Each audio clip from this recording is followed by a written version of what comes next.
కానీ ఒక్కొక్కసారి అంబేద్కర్ లాంటి వ్యక్తికి ఆ సమయంలో బరోడా రాజు అండగా నిలబడ్డాడు.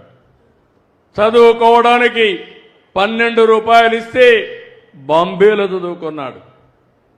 లండన్కు పోవాలంటే $12 డబ్బులు ఇచ్చాడు. దానివల్ల లండన్లో లా చేశాడు. దానివల్ల రాజ్యాంగాన్ని రాశాడు. ఈ దేశానికి దశ దిశ నిర్దేశించాడు. ఆ సహాయం అతనికి ఎంతో ఉపయోగపడింది. అబ్దుల్ కలాం దేశమే గర్వించదగ్గ లీడర్. ఆయనకు కూడా ఒక అయ్యంగారు అయితే దగ్గర చేర్చి ఒక శిష్యుడిగా అన్ని విషయాల్లో అండగా నిలబడ్డాడు. దాంతో ఆయన ఒక పెద్ద వ్యక్తిగా తయారయ్యాడు. నేను అదే చేస్తున్నా. సమాజంలో పైకొచ్చిన 10% ఇది మీ బాధ్యత. మానవతా దృక్పథంతో ఆలోచించండి. ఇంకా కింద స్థాయిలో ఉండే 20%